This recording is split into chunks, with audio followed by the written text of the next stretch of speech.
अपने 45 विधायकों के साथ नीतीश कुमार पहले भी सत्ता में थे और अब भी सत्ता में है। पहले भी मुख्यमंत्री थे, अब भी मुख्यमंत्री हैं। बदला है तो सिर्फ भारतीय जनता पार्टी के साथ 2020 में जो उन्होंने यात्रा की शुरुआत की थी बिहार के सत्ता पर, उस यात्रा में भारतीय जनता पार्टी को बीच रास्ते में छोड़ करके फिर से तेजस्वी यादव के साथ चले गए हैं। कहा तो ये जा रहा है कि नीतीश कुमार ने अपनी 2017 में की गई गलती का सुधार किया है, लेकिन बहुत सारी चीज़ें बदली हैं। एक तरफ जहां बदला है कि तेजस्वी यादव को 2017 में ही नीतीश कुमार ने भ्रष्टाचारी और कहा जाए तो करप्शन करने वाले के रूप में त्यागा था, लेकिन अभी जो वर्तमान स्थिति है उसमें नीतीश कुमार ने कहा है कि पिछले 5 साल में जो इन पर आरोप लगे थे वो साबित नहीं हुए हैं, इसलिए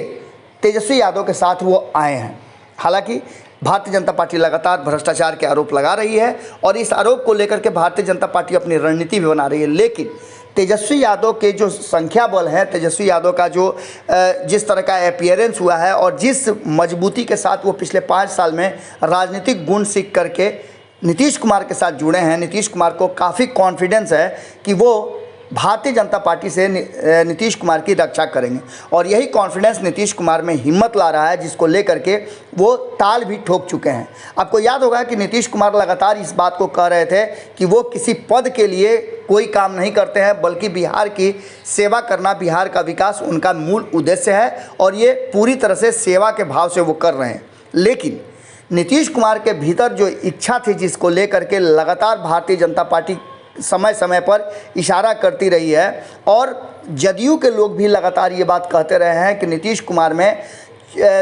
पीएम बनने की सारी खूबियां हैं और कभी भी वो पीएम की कुर्सी के लायक सबसे उपयुक्त हैं। इन सारी बातों को लेकर के अब नीतीश कुमार ने भी इस बात को कहीं ना कहीं बता दिया है कि वो पीएम बनने की रेस में अपने आप को तैयार कर चुके हैं और यही कारण है कि भारतीय जनता पार्टी के सामने उन्होंने हिम्मत कर दी है। 2014 की स्थितियां कुछ अलग थी, लेकिन 2024 में स्थितियां बहुत बदलने वाली हैं। स्थिति बदलने के साथ ही अब नीतीश कुमार में जिस तरह का कॉन्फिडेंस आया है, उसके पीछे उनकी पार्टी नहीं बल्कि तेजस्वी यादव का वो संख्या बल है और तेजस्वी यादव के साथ साथ लालू का साथ है। लग रहा है लगातार नीतीश कुमार को कि अगर वो प्रधानमंत्री के कैंडिडेट बन जाते हैं और नीतीश कुमार लालू प्रसाद और राष्ट्रीय जनता दल के नेताओं को ये समझाने में कामयाब हो जाते हैं कि उनके प्रधानमंत्री बनने के बाद ही तेजस्वी यादव को बिहार की कुर्सी मिलेगी, जो कि लगातार वो बता भी रहे हैं कि मेरे बाद मेरा उत्तराधिकारी तेजस्वी होगा। इन सारी बातों को लेकर के अब जो वर्तमान स्थिति बनी है उसमें तेजस्वी के तेवर से नीतीश को काफ़ी हिम्मत मिली है और इसीलिए उन्होंने ताल ठोक दिया है कि 2024 में वो नरेंद्र मोदी को सत्ता से बेदखल कर देंगे। उन्होंने साफ तरीके से कहा है कि नरेंद्र मोदी को हराना कोई बड़ी बात नहीं है। और साथ ही बता दें आपको कि एक तरफ जहां नीतीश कुमार लगातार ये तैयारी कर रहे हैं, वहीं भारतीय जनता पार्टी भी चुप रहने वालों में से नहीं है। पिछली खबर में हमने आपको बताया था कि एक तरफ जहां भारतीय जनता पार्टी ने बोरो प्लेयर तैयार कर लिया है, नीतीश के टीम को वो बेहतर तरीके से समझ गई है। आकलन के साथ ही नए नए बोरो प्लेयर को टीम में शामिल किया गया है। वहीं दूसरी तरफ आपको बता दें कि जो चीज़ें सामने चल रही हैं उसमें नित्यानंद राय की एंट्री और नित्यानंद राय पर सीधा तेजस्वी यादव का हमला इस बात की तरफ इशारा कर रहा है कि कहीं ना कहीं अब दोनों के बीच में टकराव की स्थितियां बदलने वाली हैं। आंकड़ों के हिसाब से और वोट बैंक के हिसाब से भी देखें तो भारतीय जनता पार्टी ने नीतीश कुमार को घेरने के लिए जहां एक तरफ विधानसभा में उनके प्रबल विरोधी रहे विजय कुमार सिन्हा को खड़ा किया है, वहीं विधान परिषद में सम्राट चौधरी को सामने खड़ा करके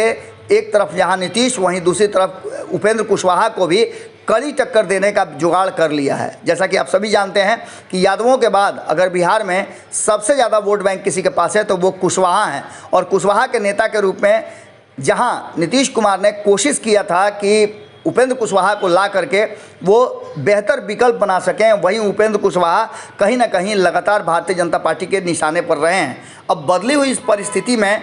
एक तरफ जहां भारतीय जनता पार्टी खड़ी है और भारतीय जनता पार्टी से टक्कर लेने के लिए नीतीश कुमार जो योजना और रणनीति बना रहे थे वो जदयू के होते हुए या जदयू के नेताओं द्वारा संभव नहीं था। उसके लिए नीतीश कुमार को चाहिए था एक मजबूत साथी और मजबूत साथी के रूप में उन्हें तेजस्वी यादव दिखे। तेजस्वी यादव को अपने साथ ला करके नीतीश कुमार ने अपनी शक्ति तो बढ़ा ली है, लेकिन इन शक्ति के साथ साथ नीतीश कुमार किस तरह से भारतीय जनता पार्टी को मात देंगे और क्या करेंगे ये आने वाला वक्त बताएगा। लेकिन एक बात तो तय है कि नीतीश कुमार ने कहीं ना कहीं तेजस्वी यादव का साथ मिलते और तेजस्वी के तेवर को देखते हुए उन्होंने भारतीय जनता पार्टी के विरुद्ध ताल जरूर ठोक दिया है। अब इसका परिणाम चाहे जो भी हो या फिर इस पूरे खेल में सह और मात किसकी हो ये अलग बात है, लेकिन सबसे बड़ी बात यह है कि तेजस्वी यादव के साथ आने से नीतीश कुमार के हिम्मत में बढ़ोतरी हुई है और ख़ास करके तेजस्वी यादव के करीबियों को तेजस्वी यादव के कई ठिकानों पर कहा जाता है कि रेड हुआ है, उसके बावजूद इससे पहले लालू प्रसाद के यहाँ भी रेड हुआ था, इन सब के बावजूद तेजस्वी यादव टाइट हैं और तेवर में ज़रा भी कमी नहीं आई है। इसको देख करके नीतीश कुमार को हिम्मत ज़रूर मिल रही है और ये हिम्मत कहा जा रहा है कि नीतीश कुमार के लिए आने वाले समय के लिए 2024 की लड़ाई के लिए या बाकी सरकार चलाने को लेकर के काफ़ी कुछ हिम्मत दे रही है और इसको लेकर के बैतरनी 2024 का पार करना चाहते हैं नीतीश कुमार। अगली खबर में जल्दी ही आपसे मुलाकात करेंगे और अगली खबर में हम आपको बताएंगे कि भारतीय जनता पार्टी की रणनीति क्या है। इस रणनीति के तहत बिहार की सरकार को किस तरह से परेशान करने और सरकार में सेंधमारी करने की कोशिश हो रही है। बहुत बहुत धन्यवाद। अगर ये वीडियो पसंद आई और वह बिहार के राजनीति और बिहारियत से सरोकार रखेनी तो सब्सक्राइब बटन दबा के चैनल के सब्सक्राइब कर ली। ओजे एगो घंटी बा, ओकरा बटन दबा देला से